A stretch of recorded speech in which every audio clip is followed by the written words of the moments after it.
আজকে কি রান্না করতেছো? পাঙাশ চচ্চড়ি। পাঙাশ চচ্চড়ি। কি কি দিছো চচ্চড়িতে? আলু দিয়েছি, সজনে ডাঁটা দিয়েছি, পেঁয়াজ কুচি দিয়ে আজকে আমরা পাঙাশ চচ্চড়ি করবো। পাঙাশ চচ্চড়ি অনেক খেতে তো অনেক মজা লাগে। আসলে পাঙাশ মাছের ঝোলটা আমার তো পছন্দ না, এই জন্যই তুমি করতেছো নাকি? খাও না, সেই জন্য আজকে পাঙাশটা চচ্চড়ি করছি। হ্যাঁ, ঠিক আছে, খুব ভালো হচ্ছে। পাঙাশ মাছ আসলে দর্শক আমি হলো ঝোল খাই না, তো পাঙাশ মাছ চচ্চড়ি করলে দেখা যায় ভালো লাগে। আর বাড়ির যে বাচ্চা টাচ্চা আছে যারা থাকে তারা আসলে মূলত পাঙাশ মাছ খুব পছন্দ করে, ঝোলটাই বেশি খায় তারা। কিন্তু আমার কাছে চচ্চড়িটা ভালো লাগে, পাঙাশ মাছ ঝোলটা খুব একটা ভালো লাগে না। তো এই যে দেখেন পাঙাশ মাছ চচ্চড়ি আপনারা যেভাবে করবেন, সব তরকারি একসাথে দিয়ে এখন দিয়ে দিচ্ছে হলুদ, সব ধরনের মশলা দিয়ে অনেক সুন্দর করে মাখায় দিবেন। তাহলে দেখা যাবে যত মাখাবেন, মাখানোর পরে রান্না চুলায় তুলে দিবেন, অনেক মজা হবে রান্নাটা।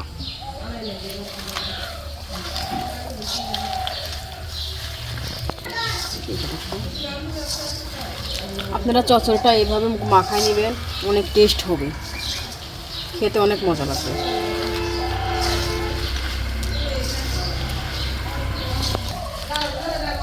অনেকে এই চচ্চড়িটা চুলায় কষাই নেয়, আমি কষাই নিই নাই, আমি সুন্দর করে মাখা নিচ্ছি।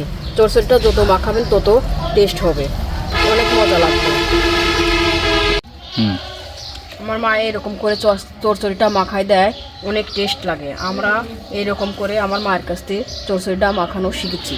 এরকম করে চচ্চড়িটা রান্না করে দেখবেন, অনেক টেস্ট লাগবে, অনেক মজা লাগবে।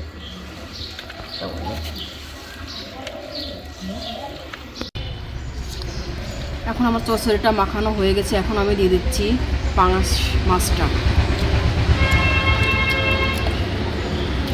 পাঙাশ মাছটা দিয়ে অনেক টাইম ধরে মাখা নেবেন।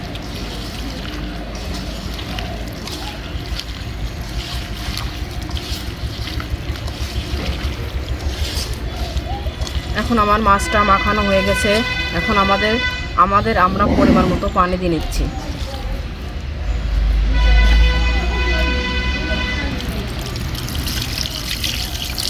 আমরা আমাদের পরিমাণ মতো পানি দিয়ে নিয়েছি।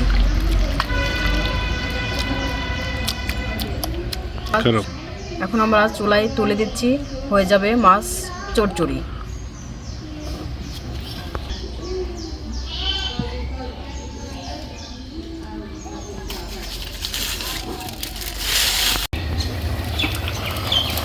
ও, অনেক সুন্দর কালার আসছে একদম। আজকের রান্নাটা একদম আমার মতনই হবে না?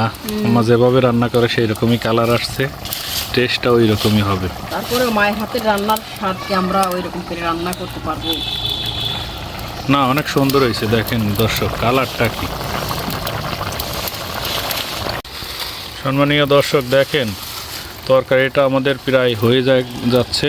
দেখেন কালারটা আসছে কি, একদম জোশ, অনেক সুন্দর কালার। সম্মানীয় দর্শক, দেখেন কত সুন্দর আমাদের চচ্চড়িটা হয়ে গেছে। পাঙাশ মাছের চচ্চড়ি আলু এবং সজনে ডাঁটা দিয়ে করা, অসাধারণ দেখতে লাগছে। যেমন দেখতে লাগছে তেমনই বোধহয় খেতেও লাগবে। না বানাও।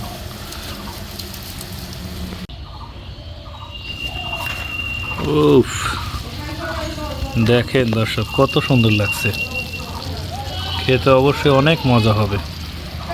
ডালো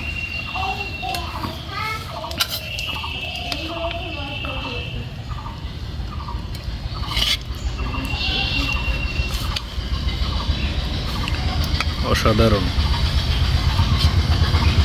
সম্মানীয় দর্শক, আমাদের এই মাছ রান্নার রেসিপিটা যদি আপনাদের ভালো লেগে থাকে তাহলে অবশ্যই একটি লাইক, কমেন্ট, শেয়ার করবেন। আর আমাদের এই ভিডিওর মধ্যে যদি কথাবার্তায় কোনো ভুল ত্রুটি হয়ে থাকে অবশ্যই ক্ষমা সুন্দর দৃষ্টিতে দেখবেন। সবাই ভালো থাকবেন, সুস্থ থাকবেন।